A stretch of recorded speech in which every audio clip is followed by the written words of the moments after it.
You know the feeling. You're just driving along, music on, everything's fine, and then, boom, that little orange light pops up on your dash, the check engine light. And for most of us, that means instant panic, right? You start thinking about a massive repair bill. But what if I told you that you could figure out exactly what's wrong all by yourself with a tool that costs less than a pizza? So there it is. That light is on. Your first reaction might be to freak out, or maybe just to put a piece of tape over it and hope it goes away. We've all been there.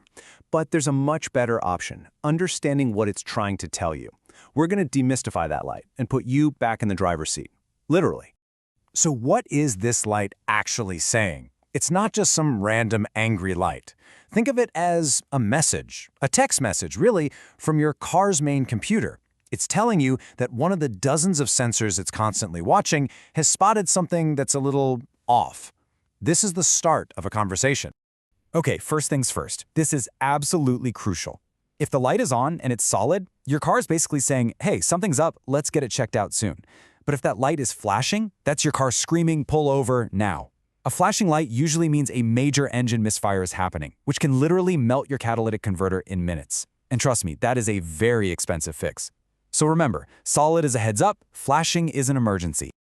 All of this is managed by your car's brain, the Engine Control Module, or ECM.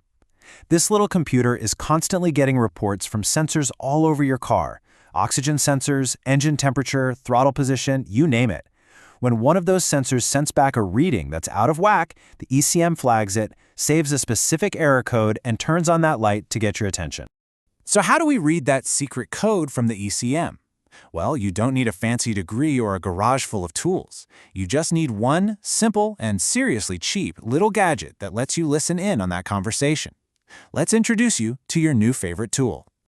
And here is the best part. For about 20 bucks, yeah, 20, you can get a little Bluetooth OBD2 scanner that connects right to an app on your smartphone.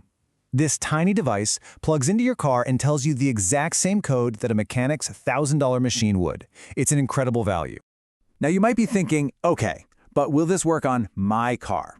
The answer is almost definitely yes. See, back in 1996, a rule was made that every single car and light truck sold in the US had to have this universal port.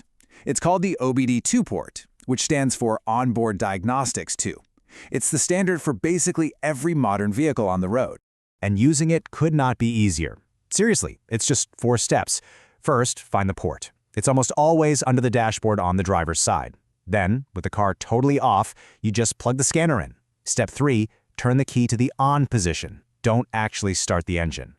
And finally, open the app on your phone, let it connect, and hit read codes. That's it. You're in. Okay, so you did it, and now you have a code. It probably looks like a bunch of gibberish, right? Something like P0171. But that's not random at all. It's a very specific address, and each letter and number is a clue that's going to help us solve this mystery. What you're looking at is a diagnostic troubleshooting, or DTC. And because the system is standardized, that code means pretty much the same thing whether you're driving a Toyota or a Jeep. So let's actually break one of these codes down and see how it works. We're going to use a really common one as our example, P0171. Let's say you plug in your scanner and this is the code that pops up. It looks a little intimidating, but it's really just a roadmap to the problem. Check this out. The first letter, P, tells you the problem is in the powertrain. That's your engine, transmission, and all that good stuff. The first number, 0, means it's a generic code that applies to all car brands. The next number, 1, narrows it down to the fuel and air metering system. And finally, 71 points to the specific fault. So you put it all together, and P0171 translates to System Too Lean. In plain English, your car's computer is sensing that the engine is getting too much air or not enough fuel. See how that works?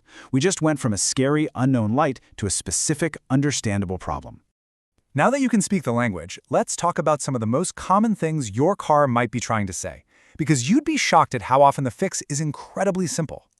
Here's a little cheat sheet of the greatest hits. You get a P0442 code? Before you do anything else, go check your gas cap. I'm serious, a loose gas cap is the #1 cause.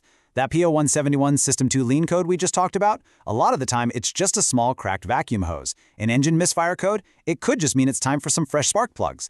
The big takeaway here is always check the simple, cheap stuff first.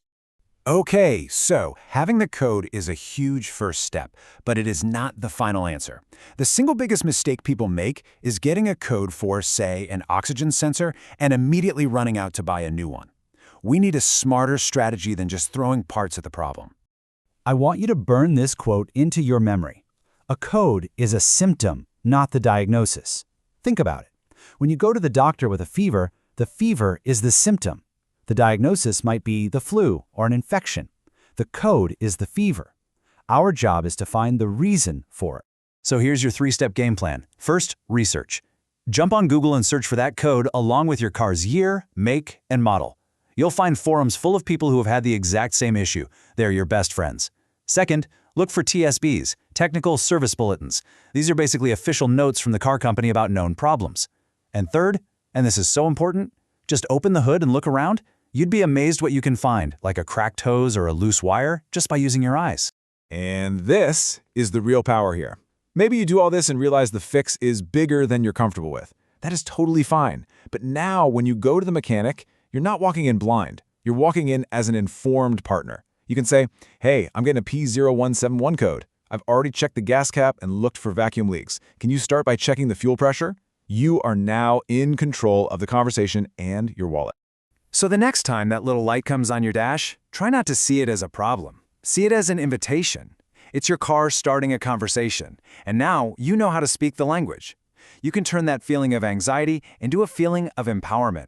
The only question left is, what is your car trying to tell you?